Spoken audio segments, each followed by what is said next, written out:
Welcome back to the quarterly call. All content is for informational purposes and is not investment advice. Please consult with an investment professional. So today we're diving into the Q3 2025 performance.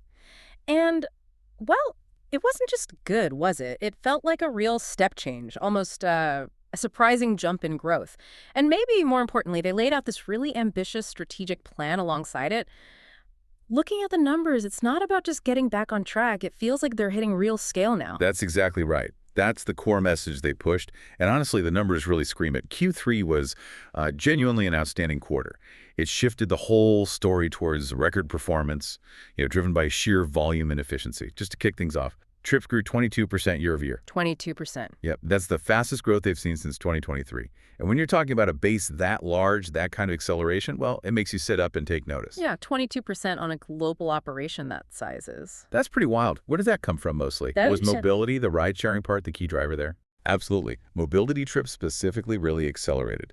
They grew 21%, which was, frankly, way above what most people were expecting. And that tells you the demand side, the audience, is incredibly healthy. The top-line strength really came from hitting record audience numbers up 17% year over year. Okay. And engagement from that audience was also up about 4%. So you've got more people using the app, and they're using it more often. That's the volume engine. Right. And just so everyone's clear, when we talk volume driving financials, gross bookings is the key metric here, isn't it? Could you quickly unpack that? Sure. Gross bookings, it's basically the total value of everything flowing through the platform. Think fares, delivery costs, VAT, tolls, fees, all of it bundled together. And that activity grew 21%. Now, the really crucial part is that they managed this growth while average pricing stayed relatively flat. Okay, so it's not just price hikes driving the revenue number. Exactly. It confirms the growth is genuinely from more usage, more rides, more deliveries, not just, jacking up prices, real volume expansion. So high volume, stable pricing, efficiency. Sounds like a recipe for profit.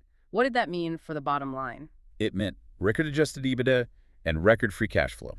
Simple as that.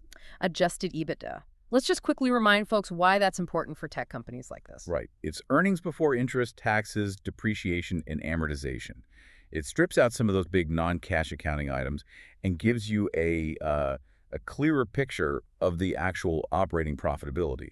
So hitting record EBITDA while also growing the top line that fast. That's what operational leverage looks like in practice. And they seem pretty confident this isn't just a blip. What's the Q4 outlook? Yeah, they're projecting continued strength. For Q4, they're guiding to high teens growth in gross bookings and pretty aggressive growth in adjusted EBITDA to low to mid-30s% growth. So yeah, they expect the momentum and the efficiencies to keep rolling. I think for me, the most concrete example of this scale wasn't even the Q3 results themselves. It was that stat they dropped about the recent Halloween weekend. That number was just huge. Oh, absolutely. It really drives home the sheer scale of this thing globally. That weekend, Halloween, was like a real-world stress test, right? And just that weekend, call it 48, 72 hours, the platform handled over 130 million trips. That's across mobility and delivery. 130 million trips. And that volume translated into more than $2 billion in gross bookings. $2 billion in one weekend. In one weekend. It puts them in a different league, doesn't it? It shows the platform isn't just an app anymore. It's like critical consumer infrastructure. And clearly it's firing on all cylinders heading into year-end. Okay, so that's the now. Record performance, massive scale. But tech leaders always have to build for tomorrow, right? They laid out a pretty detailed future plan. What's the strategic focus beyond just keeping this current momentum going? Yeah, they were very deliberate about this. They outlined 6 specific strategic pillars. Think of them as the guideposts for where they're putting their resources, their focus. It's all designed to, deepen customer ties, build out their tech advantage, and really extend what they kept calling the profitability flywheel. This is their blueprint for the next decade, really. Let's walk through them. Pillar 1 sounds pretty foundational, from trip experience to lifetime experience. What's the core idea there? This is all about platform deepening, getting away from just thinking about the next ride or the next delivery order. They've realized the real value is in the customer who uses both mobility and delivery regularly. And the data they shared on this is, frankly, eye-popping. Okay. Cross-platform consumers, people using both sides, they spend 3 times more than people who only use one service. 3 times. Wow. And on top of that, their retention rate is 35% better. 3 times the spend and retained a third better. That's not incremental. That changes the whole customer value equation.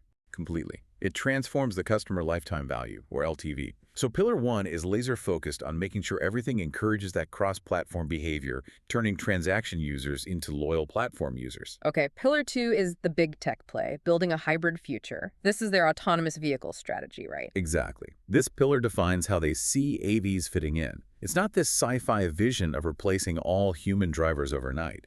Instead, it's about integrating human-driven cars and these L4-ready autonomous vehicles. Level 4 means pretty high autonomy in specific areas into one single marketplace. A hybrid fleet. Hybrid fleet, yeah. The goal is ultimate flexibility for the user, mixing human and machine supply to handle demand, different locations, leading to big efficiency gains down the road. It's a practical coexistence approach. AVs are just another supply type, ideally a very reliable one. Got it. Okay, shifting back to revenue streams we know today. Pillar 3, investing in local commerce. This is more than just restaurant food, isn't it? Oh, much more. This is about aggressively pushing into grocery and retail delivery. And get this, that segment is already doing about a $12 billion gross bookings run rate globally. 12 billion, just for grocery and retail. Just for grocery and retail. It's a huge business already. But the key thing is its growth rate. It's growing significantly faster than their established restaurant delivery business. And they managed to hit this scale while also making the segment variable contribution positive. Okay, pause there. Variable contribution positive. That means profitable on a per delivery basis, right? After paying the courier and direct costs. Precisely. Even while they're investing heavily to grow it, each delivery is actually making a positive contribution to covering overheads and profit. That's a huge milestone. It proves grocery and retail isn't just some subsidized growth engine. It's a viable, profitable business in its own right, and it's accelerating fast. That success logically flows into the other side of the market. Pillar 4, multiple gigs. So, moving beyond just delivery and rides for the people earning on the platform. Exactly. It's about expanding the ways those 9.4 million drivers and couriers worldwide can earn. Mobility and delivery is still the core, obviously. But multiple gigs now explicitly includes new digital tasks, powered by their Uber AI Solutions Group. They're basically tapping into this huge flexible workforce they've built. Right. People used to micro-tasking and pointing them towards high-value digital work needed for the AI revolution. Fascinating. So the platform itself becomes a source of AI training labor. Okay, Pillar 5 brings in the partners. Growth engine for merchants. How are they helping the restaurants and stores succeed? They want to move beyond just being a listing service. It's about becoming a strategic growth partner for their 1.2 million merchants. This means giving them better tools, sophisticated ads, targeted offers, new ways to get orders like Uber Direct, which is their white label delivery service for businesses off the main app. The goal is to make their platform the absolute best place for a merchant to find new customers and drive extra sales. And underpinning all of this, the final pillar, Pillar 6, generative AI. This feels like the tech that enables everything else. It really is. Gen AI isn't just about cool consumer features. They're embedding it across the entire operation, boosting internal productivity, optimizing those incredibly complex logistics like routing and predicting demand, and crucially, delivering more personalized experiences for users. Whether it's figuring out the perfect place to position a car or suggesting that coffee order based on your trip, AI is becoming the foundation that makes that profitability flywheel spin faster. Okay, let's circle back and connect a couple of those pillars. Pillar 1, the lifetime experience, and Pillar 3, local commerce. You mentioned that huge 3x spending for cross-platform users. That's the carrot. But you also said something striking, that most users aren't actually cross-platform yet. Right, and that's the execution gap, but also the massive opportunity. The data they shared was stark. Only about 20% of consumers in markets where they offer both mobility and delivery are actually active on both sides. 20%. So 80% of the user base in those markets isn't using the full platform. That feels low.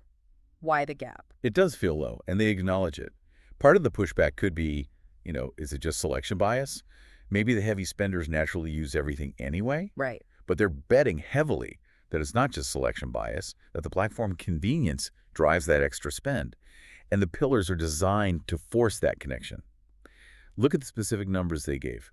30% of their mobility riders have never tried any food offering. Never. 100%, wow. And it's even more dramatic for grocery and retail. 75% of riders have never tried it. There are billions in potential value locked up in converting that 80%. So if users aren't just naturally making the leap, what are the actual product changes? What are they doing in the app to nudge people across? It's about making it seamless and contextual. They mention new features like top tabs and something called the Rise feature within the apps. Yeah. The idea is just to make switching between, say, ordering a ride and ordering lunch totally effortless. But the really clever bit seems to be the personalized upsell, making it feel helpful, not just like an ad. Exactly. That's where the data comes in. They give this great example. You've just booked a ride to the office. The app might then ping you with an offer for Starbucks, time for delivery, or easy pickup right when you arrive. Ah, okay. So it uses the context of the trip. Precisely. Yeah. It's integrated into what you're already doing. It moves from a generic want food to, hey, we know where you're going, let us save you time getting that coffee. It feels like a service, not just a cross-sell. This focus on engagement and loyalty leads straight to Uber One, their membership program. How big is that now? Is it really moving the needle on this cross-platform goal? Oh, it's huge. Uber One is central to this. The base is massive, 36 million members globally, and it's growing fast. Its impact on delivery is already enormous. It covers about 2/3 of delivery gross bookings. And now they're pushing hard to increase its penetration in mobility, too. The benefits sound great for users. Cash back on rides, discounts on orders, no delivery fees. Sounds expensive for the company, though. How do they make the math work on that? Yeah, this is where you see the long-term LTV play in action. It's classic investment for future loyalty. They were very open about this. In the first few months specifically, less than 6 months after someone signs up, Uber One is actually profit negative for them. Profit negative, wow. They lose money on new members initially. Initially, yes. The cost of all those discounts and perks outweighs the immediate boost in how much people use the service or stick around.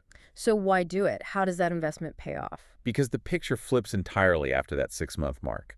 Once members are mature, as they put it, they're hooked. Their retention goes way up, and crucially, their cross-platform usage takes off. These mature members become not just profitable, but highly profitable. So that upfront loss is basically treated as the cost of acquiring that long-term high-value loyalty. They're buying future behavior. That takes some serious confidence in your data and a willingness to invest up front, knowing you're losing money for half a year per member. It absolutely does. And they're not just relying on their own benefits either. They're actively trying to make Uber One indispensable by adding value through external partnerships. What kind of partnerships? High-value ones. Things that make it feel like more than just a delivery subscription. They mentioned the Amex Platinum Spending Partnership, for example, also integrating things like premium restaurant reservations via OpenTable, or offering discounted, sometimes even free, Claire Plus memberships for faster airport security. Ah, so making it sticky by bundling it with other useful services. Exactly. Making it harder to cancel because you'd lose access to this whole bundle of useful things. Okay, let's jump back to Pillar 3, local commerce. Delivery growth accelerated fastest in 4 years, you said. And that $12 billion run rate for grocery and retail is huge.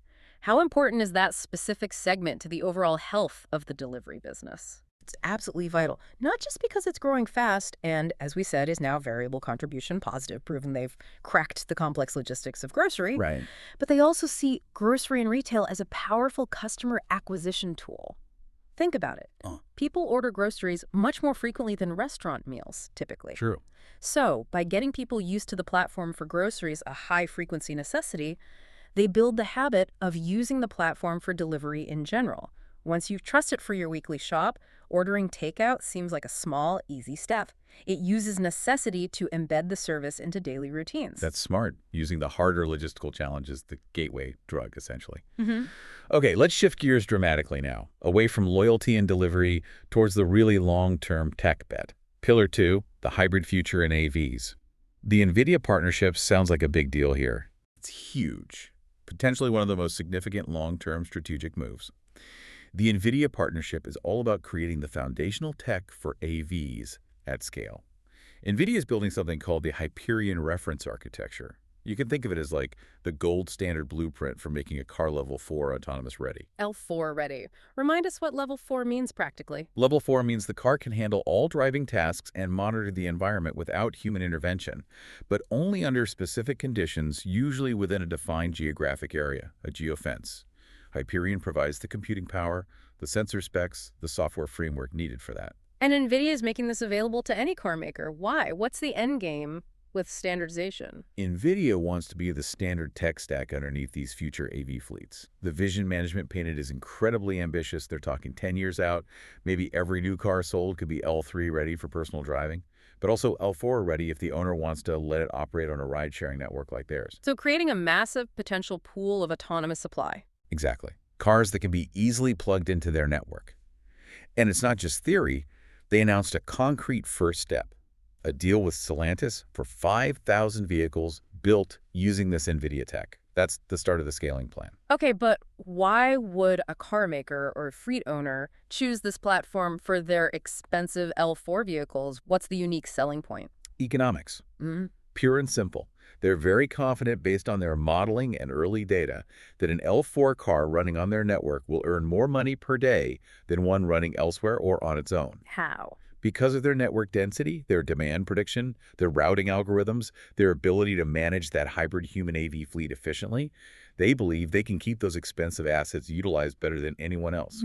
That's the hook for fleet owners. That makes sense. Higher utilization equals better return on a very expensive asset. But speaking of expensive, who actually pays for these AVs initially? They cost a fortune. That's the multi-billion-dollar question, isn't it? In the short term, they said they're prepared to use their own balance sheet to sort of lean in and help establish the initial economics. Maybe some co-investment, financing, building out the support infrastructure like charging and cleaning hubs. But they don't want to become a car company, right? Owning Yeah. thousands of depreciating vehicles isn't their model. Definitely not. The long-term plan is something they called asset financialization. As AVs prove themselves as reliable income-generating assets, they expect specialized investment vehicles to pop up just to own them. They use the analogy of REITs, real estate investment trusts. Okay, explain that. How does a REIT model apply to cars? So REITs own things like office buildings or hotels, assets that generate predictable rent or income. Investors buy shares in the REIT for that steady yield. The idea here is similar. You'd have maybe private equity funds or new public companies whose whole business is just owning fleets of AVs. They buy the cars, manage the physical asset, and collect the revenue generated by the car operating on the platform's network. So the platform provides the demand and the intelligence. And these third-party finance vehicles provide the capital and own the metal. Got it. That keeps the platform asset light while still enabling scale. Okay, what about the real world today? In places where AVs are actually running now, what are they seeing? Are they killing off work for human drivers? This was maybe the most surprising data point they shared, and it's critical for this whole hybrid future idea. In the markets where AVs are most active, they mentioned Waymo in Austin, Atlanta, Phoenix, those cities are actually growing more than twice as fast as the rest of the U.S. market for rides. Twice as fast, so demand is booming where AVs are. Apparently so. The overall market seems healthier, more vibrant where AVs are operating. Okay, but intuition says if you flood a market with super efficient robot cars, the earnings for human drivers must go down, right? Basic supply and demand. That's what you'd think. But counterintuitively, they said in Austin, the most mature AV market right now, human driver earnings per hour actually outpaced the rest of the U.S. Really? How could that happen? They didn't give a definitive answer, but possibilities include. Maybe the superior AV service is bringing a ton of new demand to the platform overall. Or maybe AVs handle the routine high-volume stuff, freeing up human drivers for more complex or higher-paying trips. Whatever the reason, it's a really positive early signal for the hybrid model. It suggests AVs might stimulate the market, not just cannibalize it. Fascinating. But even with positive signs, developing and deploying AVs costs a fortune, and you said it's unprofitable now. How are they funding this massive long-term bet while still hitting record EBITDA? That comes down to financial strategy, something they call the barbell strategy. AVs are definitely unprofitable now and will be for a few years. That's normal for a new product launch, right? You invest in supply, build reliability, grow demand, then eventually make money. Okay, so AVs are one end of the barbell, the light speculative end. What's the heavy, profitable end paying for it?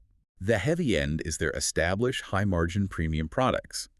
Think Uber for business, serving corporate clients. Think Uber Black luxury rides, Uber Reserve for scheduled trips, even future concepts like an Uber Elite tier. The healthy margins from these premium services where customers are less price sensitive are essentially cross-subsidizing the big, expensive bets for the future. And it's not just AVs being funded this way, right? What else is on that investment side of the barbell? Right. It funds any area needing heavy upfront investment. Things like breaking into the traditional taxi market, expanding two-wheelers like motos or three-wheelers like autorickshaws in developing markets, even making shared rides like UberX Share work efficiently, often requires subsidies initially. It's a deliberate internal capital allocation system. Use profits from mature services to fuel growth and capture market share in new ones. One last thing on AVs, they seem to have a unique data advantage because of their existing rideshare network. How are they using that? That's a key point. Their network generates tons of real-world data specific to the challenges of ride-sharing, not just highway driving, but the messy stuff. Complex pickups and drop-offs, navigating crowded stadiums, airport chaos. That data is gold for training AVs to handle the actual job they need to do. And are they just using GPS data or getting richer information? They're planning to go way beyond GPS. They're building out a much more sophisticated sensor stack cameras, high-res LiDAR, and deploying it not just on test vehicles, but working with fleet partners and even independent drivers. So turning the existing network into a high-def data collection machine. Exactly. Partnering with NVIDIA on this too.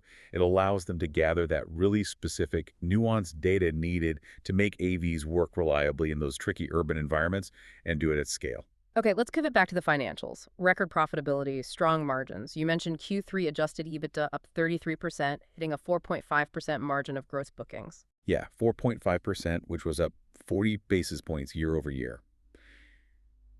And this performance lets them reiterate their commitment to that 3-year financial framework, aiming for a high 30% to 40% compound annual growth rate, CAGR, in EBITDA.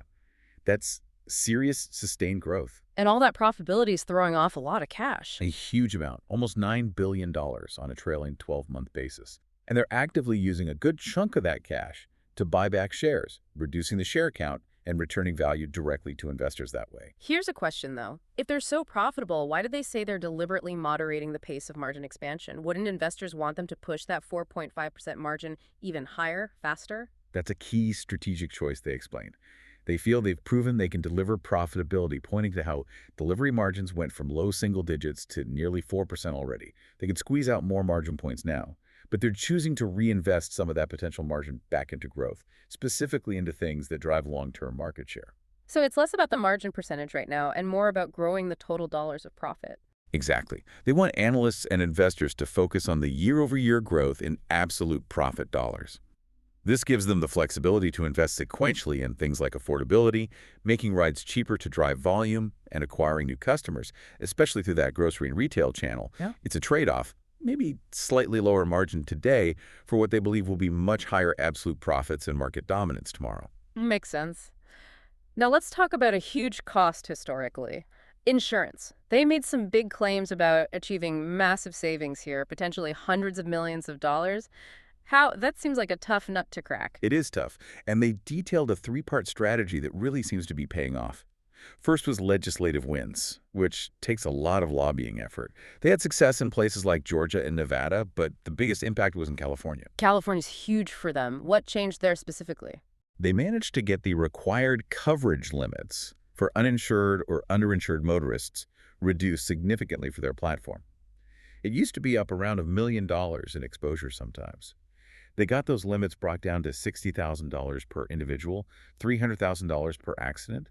That's a massive reduction in their maximum potential payout per incident, which fundamentally lowers the risk profile and therefore the cost. Wow, okay. That's a big structural change through policy. What's the second part? You said technology. Yeah, technology aimed at changing driver behavior. They rolled out this Driving Insights dashboard. It gives drivers feedback on things like hard braking, sharp turns, sudden accelerations, like risky maneuvers. Does just showing drivers the data actually make them drive safer? Apparently, yes. Their data shows drivers with the best safety scores on this dashboard actually tend to drive more miles. Safer driving seems to correlate with more engagement. And they're reinforcing it with rewards, piloting in advantage mode that gives perks to drivers who improve their safety scores, making safety pay, essentially. Okay, legislation, technology. What was the third piece? Just solid commercial management of their insurance programs. Using captive insurance structures, tough negotiation with their insurance partners to keep costs in check and maintain stable relationships. Basically, having a sharp finance team managing that complex area. And the payoff for all this legislation, tech negotiation, is hundreds of millions in savings. Where does that money go? They were very clear. They expect to pass those savings directly on to customers in the form of lower fares across the U.S. next year. Ah, so it loops back. Lower insurance costs lead to lower fares, which helps drive affordability and growth. Exactly. It connects operational efficiency directly back to the core growth strategy. One more financial point. They mentioned shifting the reporting focus away from adjusted EBITDA towards metrics like adjusted operating income and adjusted EPS. Why the change? It reflects their maturity, really. They feel they're past the pure hypergrowth phase and need metrics that are more comparable to other large, established global tech companies. Adjusted EPS, for instance, captures the benefit of those share buybacks we talked about, showing the value accretion per share. And adjusted operating income. What does that include that EBITDA leaves out? It brings in costs that management called real costs, things like depreciation of assets, amortization of software, and critically, stock-based compensation, or SBC. Stock-based comp, right. That can be a huge number for tech firms. Huge. By including these in adjusted operating income, they're now holding their business line leaders accountable for these costs when they make decisions about hiring, where to locate teams, buying equipment. It forces a more holistic view of profitability right down the line. Definitely signals a move towards more mature financial management. Okay, let's shift to how these strategies play out on the ground. U.S. mobility is accelerating, and they credited the suburban strategy significantly. Yeah, the sparse geography strategy, as they call it. It's a huge growth driver now. Historically, ride-sharing was all about dense city centers. But globally, these sparser suburban and rural markets are actually growing 1.5 times faster than the dense urban cores. There's a massive untapped market out there. How much of that suburban market do they think they've captured so far? They estimate only about 20% penetration globally in those sparse markets. So huge runway for growth still left there. And it's not just about getting more drivers. It's about having the right products too. Like what? Yeah. What works differently in the suburbs? Their Wait and Save product is a great example. People in suburbs are often less sensitive to waiting an extra few minutes for a ride compared to someone, say, in Midtown Manhattan, especially if they save money. Right, time pressure is different. Exactly. That willingness to wait lets their system optimize better, find a more efficient match, deal with lower driver density, and ultimately offer a more reliable and affordable service in those areas. They're using the different consumer behavior to their advantage. Smart. Okay, let's hop across the pond. Europe. Very competitive delivery market there. How do they feel about their position? They seem pretty confident. They stated they're the leading player overall in Europe, #1 in big markets like the UK and France, and gaining ground in places like Spain and Germany. They acknowledge some competitors are still basically trying to buy market share with heavy subsidies. So what's their plan against that? Just keep spending. No, their approach is more focused on organic strength and the platform advantage. Less about deep discounts, more about expanding merchant selection, giving users more restaurant and store choices, improving the actual service reliability, and then leveraging the cross-sell from mobility and the Uber One membership for loyalty. They feel this playbook worked against similar competitors elsewhere, like Canada and Australia, and it's a more sustainable path than just burning cash on promos. Okay, let's revisit Pillar 4, the platform for work. We know multi-apping helps retain drivers for logistics, but the really new thing is Uber AI solutions getting into digital tasks. This is potentially revolutionary for them. Maybe the most forward-looking initiative, but also potentially profitable quite quickly. They're taking that massive, global, flexible workforce and aiming it squarely at the needs of the AI industry. It's work that has nothing to do with driving a car or delivering food. What kind of digital work specifically? It's the human feedback loop that AI models desperately need for training. Things like rating the quality of AI-generated Redis responses, annotating video footage, maybe from AVs, maybe from security cameras or robots, judging which AI answer to a query is better. So human intelligence tasks to make AI smarter. Exactly. And it's needed globally, in many languages. What's interesting is the range of skill required. Some tasks might be fairly simple, accessible to many existing drivers. But they also mention needing highly specialized expertise for some tasks, like PhDs in physics, for certain complex data annotation.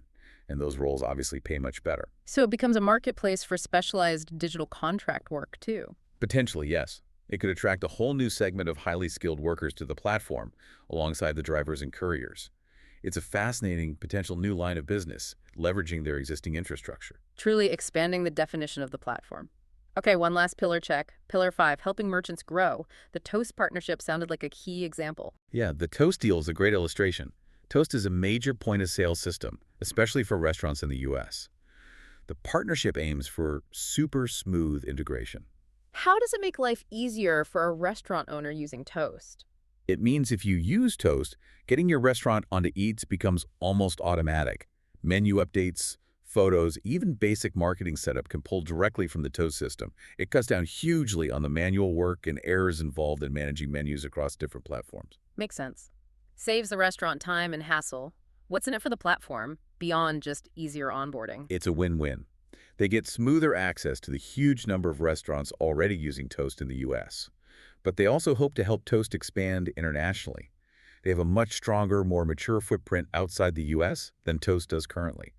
So they can offer Toast access to those markets as part of the partnership value, using their global reach to attract key domestic partners. So pulling it all together, this quarter showed incredible current performance, but the really striking thing is how they're balancing that with these huge, ambitious bets on the future across all 6 pillars. Absolutely. The Q3 numbers prove they can execute and deliver profitable growth at massive scale right now. But the underlying story is that strategic balancing act. They're investing heavily in near-term loyalty through Uber One, even if it costs money up front. And at the same time, they're channeling profits from premium services into those long-horizon bets like the hybrid AV network and this new AI solutions work platform, managing the present while building a very different future. It really is a fascinating tension, isn't it? Using today's profits from, say, Uber Black to fund things like AV data collection or the AI worker platform, which are probably losing money right now but could be transformative later. The whole thing hinges on the core business staying strong enough to fuel that revolution.